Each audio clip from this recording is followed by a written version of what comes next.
Welcome to this explainer. Today, we're doing something incredible. We are traveling back 400,000 years to witness the absolute extraordinary journey of our very own family, Homo sapiens. We're going to trace the dazzling rise of a species that literally adapted to every climate, constantly pushed past its own physical limits, and ultimately built the entire world we live in today. Let's dive right in. Now, you really have to ask yourself, how on earth did a creature so incredibly fragile manage to pull this off?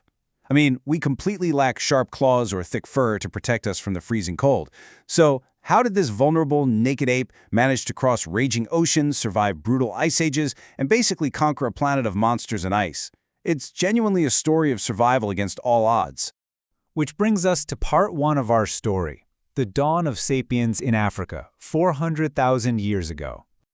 Looking at this timeline, we can see that deep in the heart of the African savanna, earlier hominids, like Homo erectus, were just desperately struggling to survive in a seriously harsh landscape. Immense environmental pressures forced these previous human species to continually adapt or, well, die out. You see, 8 million years ago, as the planet rapidly cooled and massive droughts destroyed the great forests, our earliest ancestors were forced out into the open savanna. This relentless threat drove them to actually stand upright and eventually to master fire. Walk or die. That was literally the law of the land. And to survive those brutal conditions, an Erectus chief began having some unbelievable cognitive breakthroughs.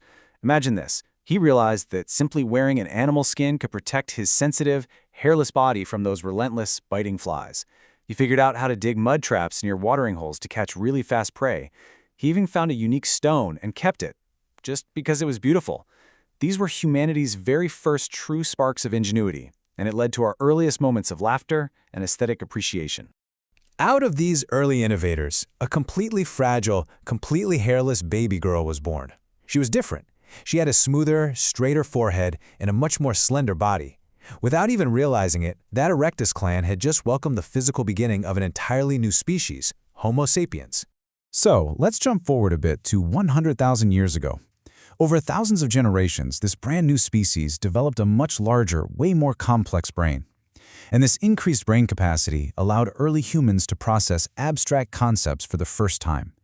They developed sophisticated language to talk about the time behind them and the time ahead of them, and they grew an active imagination that brought totally vivid dreams to life while they slept.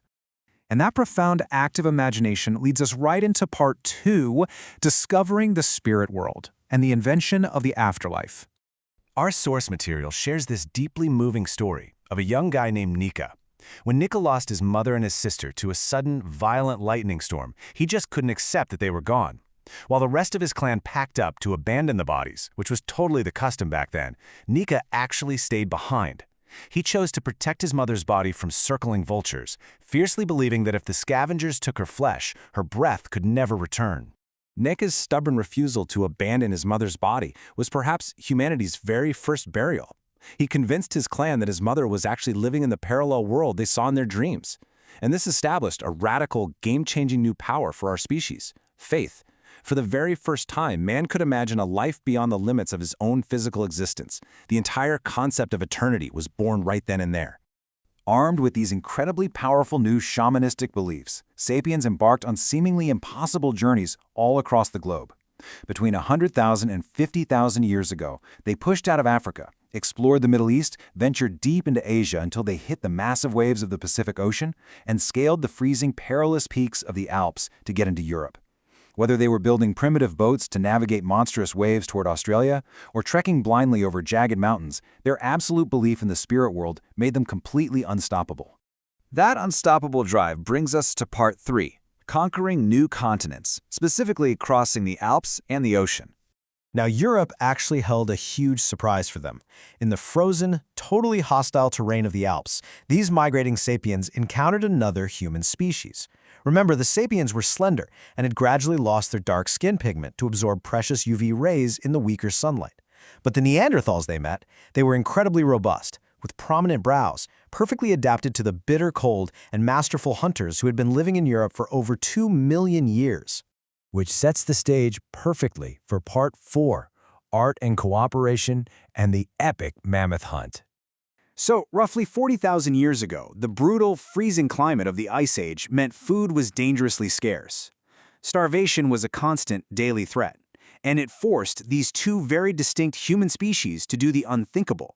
They had to cooperate. Starving and desperate, a Sapiens clan and a group of Neanderthals teamed up to take down a massive, terrifying mammoth. But instead of relying on simple brute force, they combined their knowledge. The Neanderthals used fire to frighten and isolate the beast, while the Sapiens helped cut off all escape routes. Working entirely together, they trapped the giant and strategically attacked its most vulnerable spots.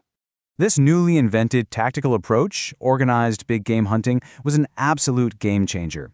It gave mankind an enormous, long-lasting supply of food, but honestly, even more importantly, it gave them months of free time between hunts. They no longer had to spend every single waking second desperately searching for berries or tracking small game. They finally had the time to experiment, to think creatively, and to craft aesthetic objects like jewelry and decorated tools. And that crucial free time eventually led to the birth of art. The source details this really fascinating moment where a jealous sapien shaman who was disturbed by an alliance between his chief and a Neanderthal woman used wood charcoal to trace the chief's shadow on a cave wall. He believed that by drawing the shadow, he was capturing the chief's spirit to protect it. That right there was the very first symbolic representation drawn on rock. Over time, these rock drawings evolved in a huge way. By 20,000 years ago, what started as shamans drawing their hallucinogenic visions became a universal emotional language. Think about it. In a sparsely populated world where isolated clans were suffering the devastating genetic effects of inbreeding, cave art served as a beacon. It literally allowed stranger clans to understand each other's emotions, build solidarity, trade vital medicinal knowledge, and, crucially, intermingle. Finally, about 12,000 years ago, the planet underwent a dramatic shift. 2/3 of the polar ice caps melted, ocean levels rose by 120 meters, and the continents took on the shapes we actually recognize today. The harsh ice age ended, and a warming planet finally offered humans a permanent, generous home.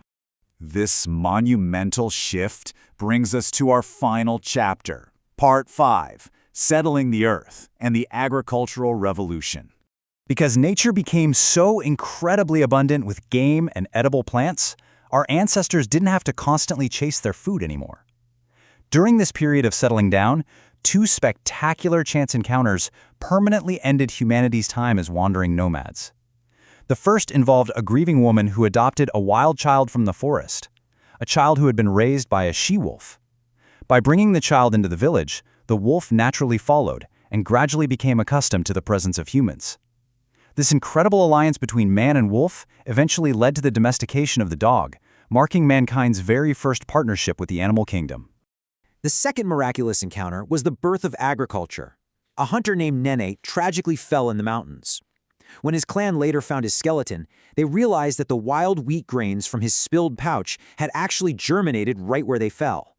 This brilliantly illustrated to the clan that a single planted grain could reproduce into a multitude. It revealed the total secret of farming. These twin discoveries, domestication and agriculture, unleashed a rapid cascade of changes that literally built the foundations of our modern world. Humans started living by the rhythm of the seasons, settling down in permanent stone villages. They began breeding livestock for a steady food supply. And as communities stabilized around shared labor and shared homes, the old ways of polygamous clans completely disappeared in favor of the modern nuclear family. The nomadic era was officially over. So the absolutely crucial point here is that every single one of the billions of human beings alive today, no matter the color of our skin or the shape of our eyes, descends from this exact same resilient family. We are the children of those who conquered the ice, mastered the unknown, and laid the literal groundwork for human civilization. Which leaves us with a final, absolutely fascinating thought to chew on. The incredible grit, imagination, and faith of these early ancestors gave us the Earth, and their discoveries still enrich our lives every single day. So, as we look ahead, what will our future descendants, perhaps living on entirely different planets, think of the foundations we are laying for them today? Thanks so much for joining me on this explainer, and keep exploring.